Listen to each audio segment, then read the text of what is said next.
সাইয়েদনা মুসা আলাইহিস সালাম আল্লাহর ডেকে বললেন, আল্লাহ, ও আল্লাহ, জানতে চাই কিয়ামতে আমার সাথী হবে কে জান্নাতে? আল্লাহ বললেন, সাহিবুকা ফিল জান্নাতি জাজ্জার, কিয়ামতের দিন বিচারের শেষে তোমার সাথী হবে একজন কসাই। কে হবে? শুনে মুসা আলাইহিস সালাম খুব আপসেট। কিরে, আমি নবী মানুষ, পৃথিবীতে 5 জন নবী সেরা, এর মধ্যে আমি একজন। 4 জনের সেরা কিতাব দিছে, ওইটাও আমারে দিছে। সরাসরি আমার সাথে আল্লাহ কথা বলতো, আর জান্নাতে রাখবে কসাইয়ের লগে। ঘটনাটা কি? আল্লাহরে বললেন, আল্লাহ, কি আমল ওই কসাইয়ের, কেন কসাই যাবে? আল্লাহ বললেন, মুসা, যাও যাও, নিজের চোখে দেখে নাও কি আমল করেছে ওই কসাই। সাইয়েদনা মুসা কসাইয়ের দোকানে যেয়ে দেখলেন, না, স্পেশাল কোনো আমল নাই, খালি গোশত কোপায়। কি কোপায়? সারাদিন গোশত কোপানোর পর বিকেলবেলা সুন্দর একটা গোশতের টুকরা প্যাকিং করে বাড়ির দিকে রওনা। সাইয়েদনা মুসা আলাইহিস সালাম পিছনে পিছনে রওনা। বাড়িতে যাওয়ার পরে সাইয়েদনা মুসা আলাইহিস সালাম তার দরে নক করতে শুরু করলো দরজায়। দরজা খোলার পরে ছদ্মবেশে সাইয়েদনা মুসা বলে, আমি একজন মুসাফির, আজকে রাতটা যদি আপনি থাকতে দেন বড্ড ভালো হয়। কসাই বলে, আহলান সাহালান মারহাবান তয়্যিবান, আসেন মিয়া, বসেন, এই ঘরে বসেন, পাশের ঘরে আমার একটু কাজ আছে। পাশের ঘরে কসাই ঢুকে মাচা থেকে একটা বৃদ্ধা মহিলাকে নামিয়ে নিজ হাতে গোসল করিয়ে টাওয়াল দিয়ে হাত পা মুছে দিয়ে নিজ হাতে গরুর গোশত রান্না করে নিজ হাতে রুটি বানিয়ে ওই মহিলার মুখের মধ্যে রুটি আর গোশত তুলে দিতে লাগলেন। বৃদ্ধা মহিলা রুটি খেতে খেতে চোখের পানি ছাড়ে আর মুচকি মুচকি হাসে। খাওয়ার পরে মহিলা 2 হাত তুলে আল্লাহর কাছে দোয়া করে।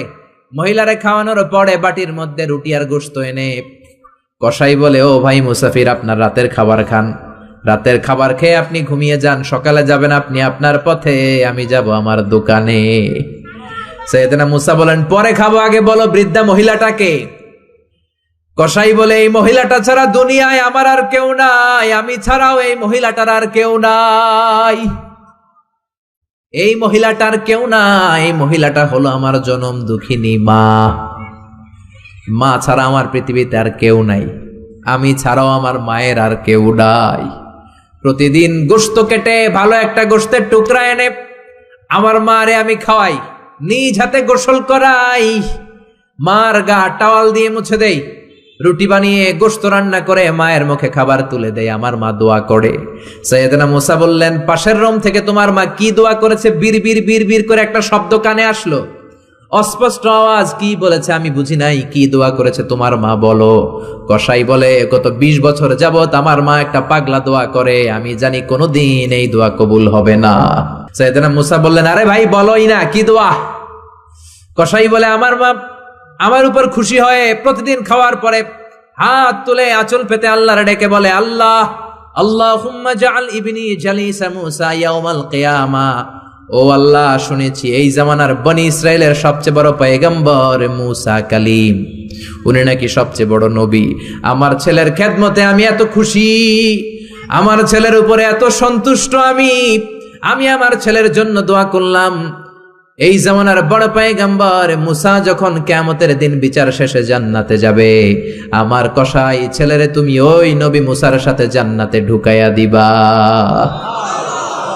কবুল করে নিছে কে? আল্লাহ।